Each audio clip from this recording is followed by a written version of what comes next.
है।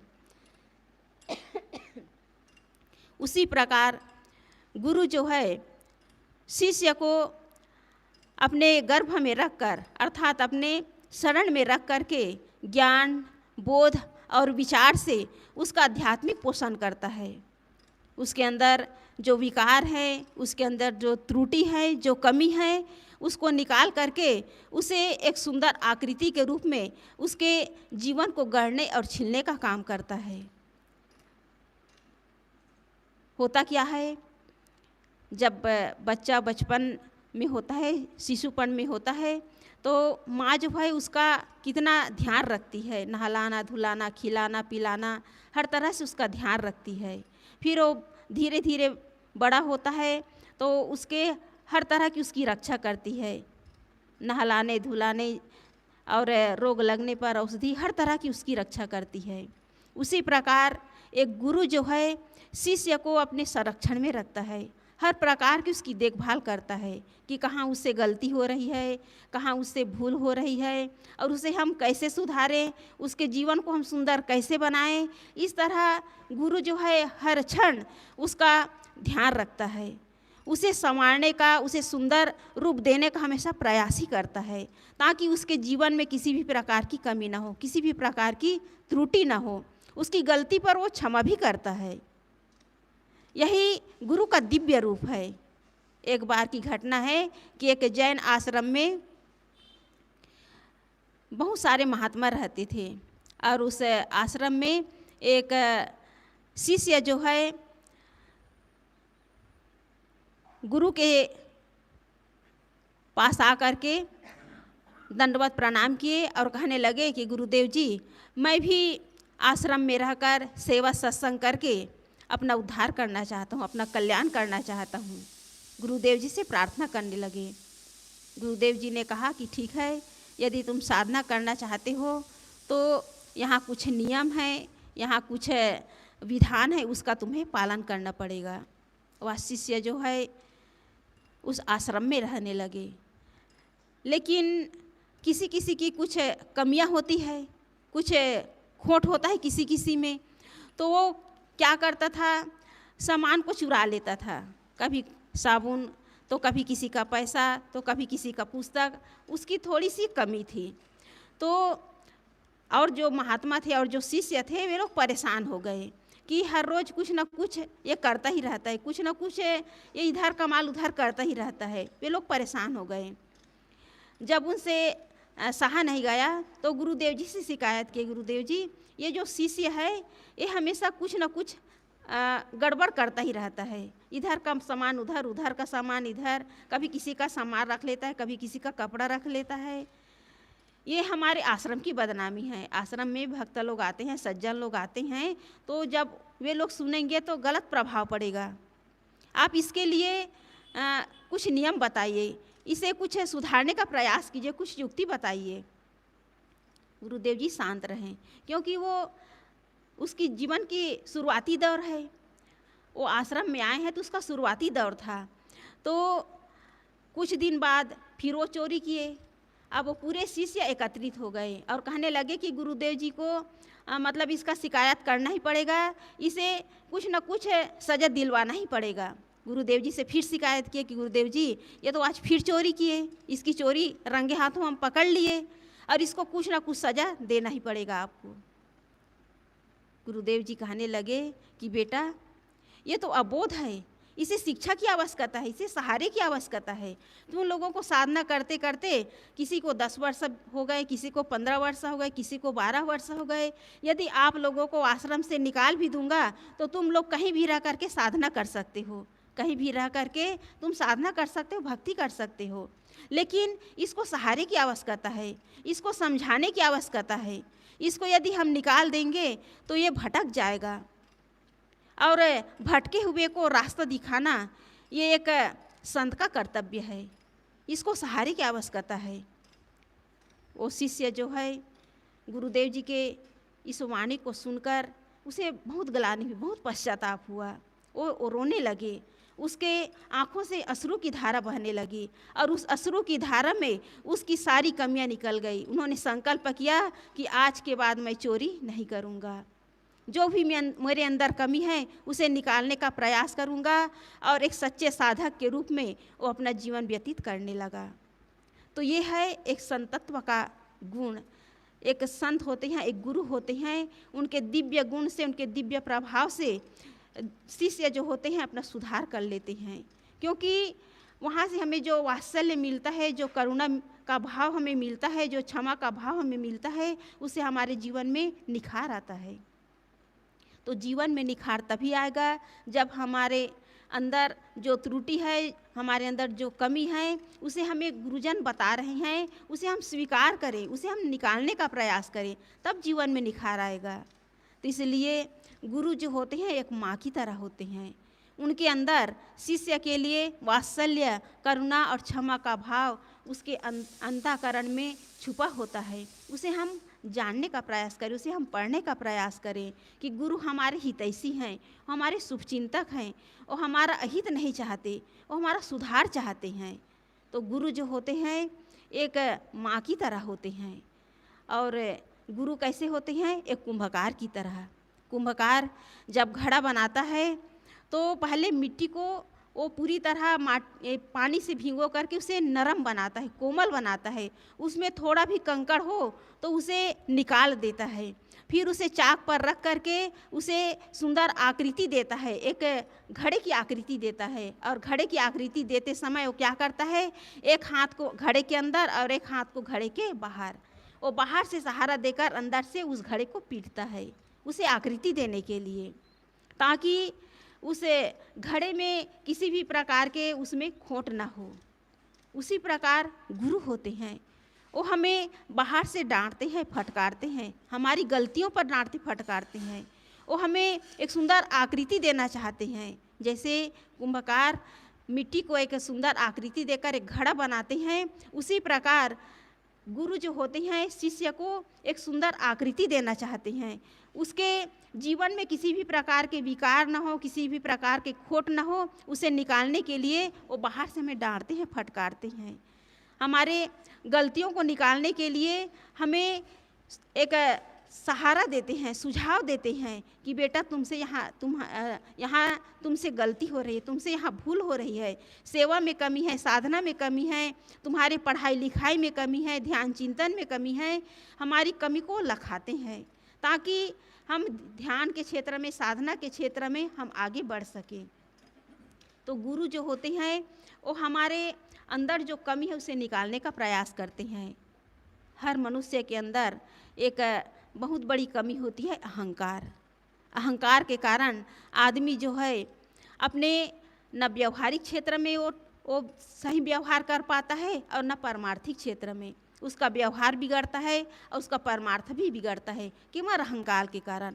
इसी अहंकार का यदि हम त्याग कर दिए तो हमारा जीवन सुधर जाएगा, क्योंकि कहा गया है कि अध्यापक और गुरु दोनों में अंतर है। एक अध्यापक होता है जो हमें स्कूली शिक्षा देता है, स्कूल में हमें पढ़ाने का काम करता है, और उसके बदले में वो क्या लेता है, वो धन लेता है, धन अर्जन करता है। अध्यापक जो है अपना जो अध्यापन का क्षेत्र है उसके बदले में वो धन अर्जन लेता है। लेकिन गुरु जो है शिष्य को जब अपने शरणागत में रखता है तो उसे किसी भी प्रकार के भौतिक द्रव्य नहीं लेता, बल्कि हमारे अहंकार का विसर्जन करता है। गुरु ऐसे होते हैं। गुरु कैसे होते हैं? जो हमारे अहंकार का विसर्जन करते हैं। तो इस तरह गुरु और अध्यापक में अंतर है। गुरु जो है हमारे अहंकार को विसर्जित करके हमारे अंदर विनम्रता, सरलता, उदारता और हमारे अंदर कोमलता का भाव लाने का प्रयास करते हैं, क्योंकि भक्ति का मतलब ही होता है कि हमारे अंदर विनम्रता हो, उदारता हो, कोमलता हो। जिसके अंदर विनम्रता हो, कोमलता हो, उदारता हो, वही भक्ति कर सकता है, वही सेवा कर सकता है और वही साधना परायण हो सकता है। भगवान श्री राम गुरु किए तो आज वे महान हो गए, लेकिन रावण गुरु नहीं किए। उसके पास क्या नहीं था? उसके पास विद्वता थी, शक्ति थी, उसके पास अपूर्व धन वैभव था, लेकिन गुरु नहीं किए। इसी कारण उसका जीवन तितर बितर हो गया, उसका जीवन बिखर गया। लेकिन भगवान श्री राम निखर गए, आज इतिहास में उसका नाम अमर हो गया। तो इसलिए गुरु जो होते हैं वो हमारे जीवन को संवारने का काम करते हैं, जीवन को निखारने का काम करते हैं, हमारे अहंकार का विसर्जन करते हैं। इसी अहंकार को यदि हम अपने जीवन से त्याग दिए, अपने अंतःकरण से त्याग दिए, तो हमारा जीवन भी महान हो सकता है।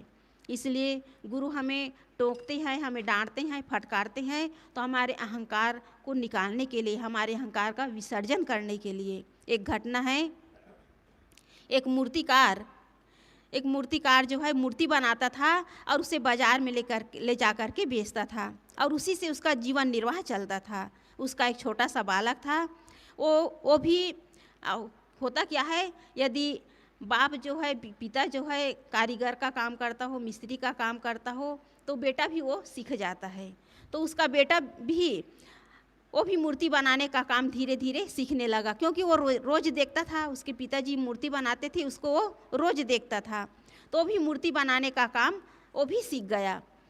तो क्या हुआ, बेटा जो है मूर्ति बनाता था, तो मूर्ति बना करके वो अपने पिताजी के साथ उसी बाज़ार में नहीं जाता था बेचने के लिए, वो दूसरे बाज़ार में बेचने के लिए जाता था। पिता जो है मूर्ति बेच करके आता था और अपने बेटे से कहता था कि बेटा, तुम मूर्ति बनाते हो, उसमें अमुक जगह ये कसर है, उसमें सुधार करो। तो बेटा जो है सुधार करने लगा।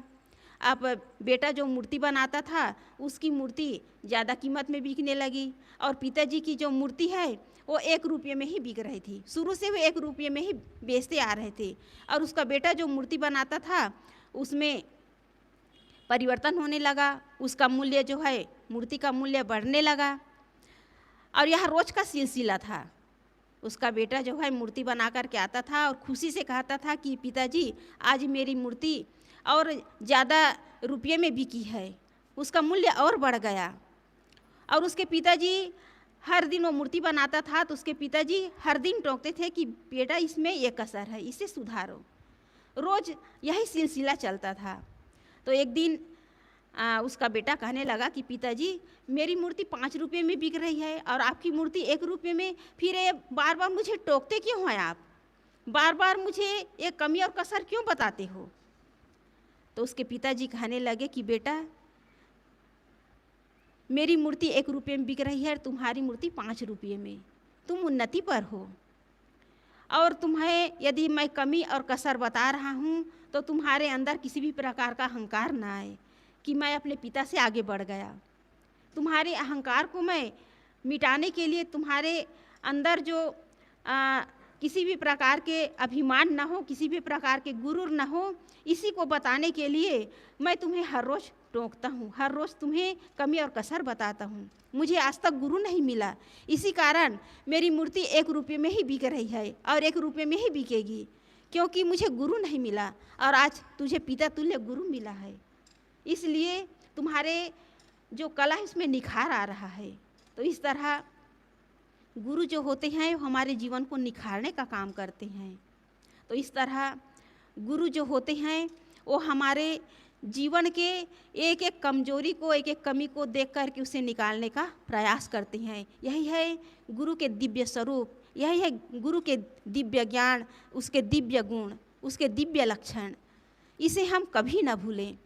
तो इस तरह गुरु जो होते हैं वो हमेशा ऊपर उठाने का प्रयास करते हैं। तो इस तरह गुरु एक कुंभकार की तरह होते हैं और गुरु कैसे होते हैं? एक शिल्पकार की तरह। शिल्पकार पत्थर की मूर्ति बनाता है और जब पत्थर को लेता है तो उसमें एक पहले आकृति देता है और जो अनावश्यक जो पत्थर होता है उसको धीरे धीरे छैने हथौड़ी से निकालता है। उसे ठोकर नहीं मारता, धीरे धीरे उसे छीलने का काम करता है और उसे पत्थर को सुंदर मूर्ति बना करके मंदिर में स्थापित करता है और वही मूर्ति उस मंदिर में स्थापित होकर के पूज्य प्रतिष्ठित हो जाता है। उसी प्रकार गुरु जो होते हैं शिल्पकार की तरह होते हैं। हम सब एक अनगढ़ पत्थर हैं। गुरु हमें गढ़ने और छीलने का काम करते हैं। हमारे अंदर जो अनावश्यक जो कमी है उसे निकालने का प्रयास करते हैं। हमारे अंदर काम है, क्रोध है, ईर्ष्या है, द्वेष है, घृणा है, नफरत है, अनेक प्रकार के मानसिक विकार हैं, उसको गुरु जो है धीरे धीरे निकालने का प्रयास करते हैं और हमें एक सुंदर आकृति दे करके उसे अपने रूप में ढालने का प्रयास करते हैं, अपने समान बनाने का प्रयास करते हैं। सदगुरु कबीर साहब जी ने कहा है, जो तू चाहे मुझको छाड़ सकल की आस, मुझी ऐसा होए रहा सब सुख तेरे पास। ये कबीर साहब जी का महान मंत्र है। कबीर साहब जी कहते हैं कि यदि मेरे समान तुम यदि बनना चाहते हो तो दुनिया की जो कामनाएं हैं, जो इच्छाएं हैं, अपने अंदर जो विकार हैं, उसे निकालने का प्रयास करो। फिर तुम्हारे अंदर सुख ही सुख है, तुम्हारे अंदर शांति ही शांति है।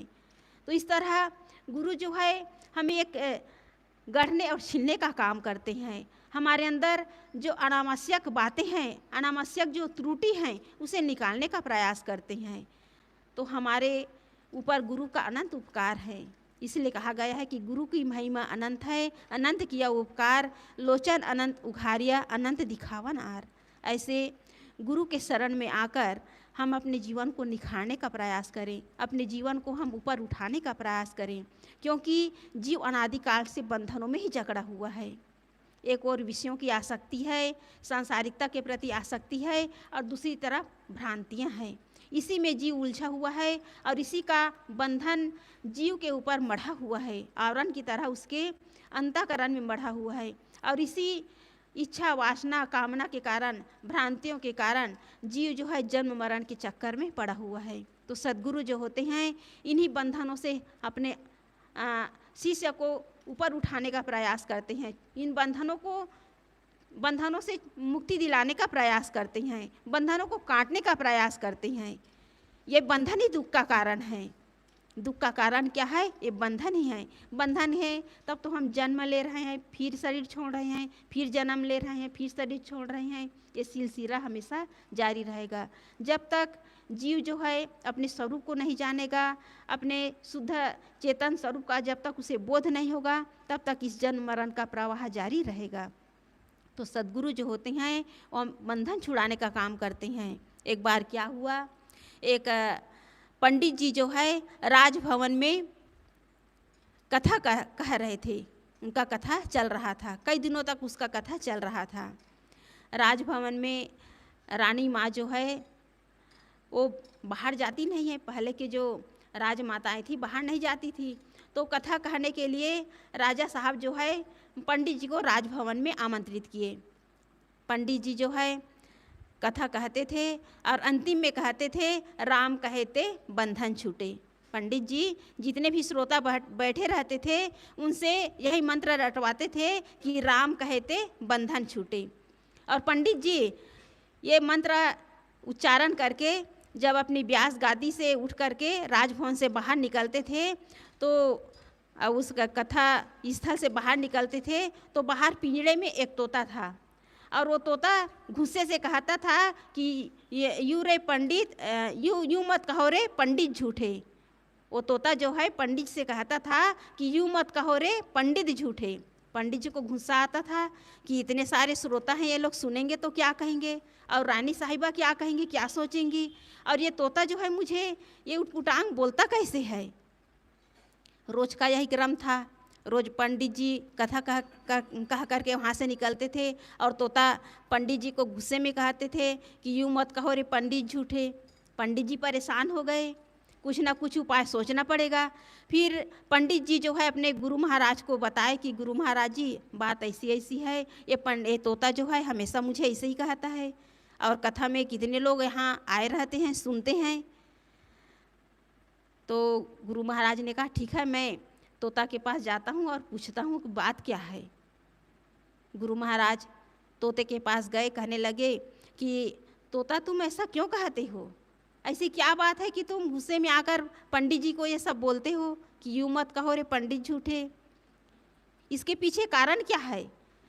तो तोता कहने लगा कि गुरु महाराज, मैं इस पिंजड़े में जब नहीं था तो मैं जंगल में स्वतंत्र विचरण करता था, और विचरण करते करते एक दिन मैं संत आश्रम में गया, तो संत लोग जो है राम राम राम राम कह रहे थे, तो मैं नित्य वहाँ फल खाने के लिए जाता था, और संत लोग जो उच्चारण करते थे, मंत्र जाप करते थे, उसको मैं भी सीख गया, मैं भी राम राम कहने लगा।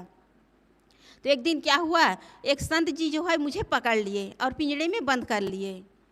फिर वो कुछ 2-4 श्लोक भी मुझे सिखाए, वो श्लोक भी मैं सीख गया। अब संत लोग बहुत खुश हो गए कि ये तोता तो है, एकदम जो भी बताते हैं सीख जाते हैं। एक दिन क्या हुआ, सेठ जी उस आश्रम में आया, हमेशा उसका आना जाना होता था सेठ जी का, तो उसने उसके तोता के जो श्लोक उच्चारण है और राम राम जो कहते थे उसको देख कर के खुश हो गए सेठ जी। पैसे दिए और संत जी से वो तोता अपने महल में ले गए, अपने मकान में ले गए। तो तोता जो है संत आश्रम में था तो लोहे के पिंजड़े में था, और सेठ जी जब अपने घर ले गए तो चांदी के पिंजड़े में। सेठ जी तो बड़े आदमी थे, संपत्ति वाले, तो तोता को चांदी के पिंजड़े में रखे। तो तोता कहने लगा कि बताओ महाराज, मैं राम राम कहा तो पहले तो मैं लोहे के पिंजड़े में बंद हुआ, फिर राम राम कहा, फिर 2-4 श्लोक भी मैंने सीख लिया, लेकिन मैं लोहे के पिंजरे से कहाँ चला गया, चांदी के पिंजरे में चला गया। तो मेरा बंधन कहाँ छूटा, मेरा बंधन तो और बनता चला जा रहा है। और ये पंडित जी कहते हैं कि राम कहे थे बंधन छूटे, मेरा बंधन कहाँ छूट रहा है, मेरा बंधन तो और मजबूत बन रहा है। फिर उसके बाद तोता फिर आगे का वृतांत सुनाया। फिर तोता कहने लगे कि फिर उसके बाद सेठ जी को कुछ काम था राजा साहब से, और अपना काम निकलवाने के लिए मुझे सेठ जी जो है गिफ्ट में उपहार में राजा साहब को दे दिए। अब राजा साहब के यहाँ चांदी का पिंजड़ा नहीं, वहाँ तो सोने के पिंजड़े में मुझे रखा गया। और रानी साहिबा को राम राम शब्द बहुत पसंद था और रानी साहिबा को दे दिए, और ये राजमहल में मैं सोने के पिंजड़े में बंद हूँ। राम राम कहने से मेरा बंधन कहाँ कटा? गुरु महाराज आप ही युक्ति बताइए कि मेरा बंधन कैसे छूटेगा। तो गुरु महाराज कहने लगे कि आप सही बात कह रहे हैं। गुरु महाराज कहे कि कल जब पंडित जी कथा समाप्त करके आएंगे तो तुम कुछ मत बोलना, बस चुपचाप एक जगह पिंजरे में एक किनारे लुढ़क जाना, बिल्कुल हिलना डुलना मत। पंडित जी कथा कहा करके आए, और तो उसे तो युक्ति बता दिए थे गुरु महाराज। वो लुढ़क गए, बिना कुछ हिले डुले एकदम निष्क्रिय पड़े रहे। अब इधर रानी साहिबा भी आई, अरे तोता को हो क्या गया, ये कैसे आज कुछ नहीं बोल रहे हैं। तो थोड़ा हिलाए, रानी साहिबा भी हिलाने डुलाने लगी। तो वो तो अपने गुरु महाराज की बताई हुई युक्ति के अनुसार लुढ़क गए थे। तो रानी साहिबा को ये लगा कि ये तोता मर गया है। रानी साहिबा पिंजरा का दरवाज़ा खोल दिए और तुरंत तोता जो है उस पिंजरे से निकला और कहने लगा सद्गुरु मिले ते बंधन छूटे। तोता क्या कहने लगा, सद्गुरु मिले ते बंधन छूटे। तो ये बंधन छुड़ाने वाले सद्गुरु ही हैं। सद्गुरु की शरण में जा कर के हम अपने बंधनों को छुड़ा सकते हैं, इस भवसागर से हम पार हो सकते हैं। तो इस तरह हम सद्गुरु के शरण में आए हुए हैं अपने बंधनों को छुड़ाने के लिए, दुखों से मुक्ति पाने के लिए, इस भवसागर से पार होने के लिए। तो हमें सद्गुरु के शरण में लगकर उनके ज्ञान, उनकी रहनी, उनके आचरण के अनुसार हम अपने जीवन को दिव्य बनाएं, अपने जीवन को प्रकाशित और उज्ज्वलित बनाएं, ताकि हमारा इस संसार में आना सार्थक हो और इस भवसागर से पार होकर हम अपने उस परम विश्राम, परम शांति स्थिति में पहुंच करके हम अपने जीवन का उद्धार करें। बस इतना ही कहकर मैं अपनी वाणी को विराम देती हूँ। बोलिए सद्गुरुदेव की जय।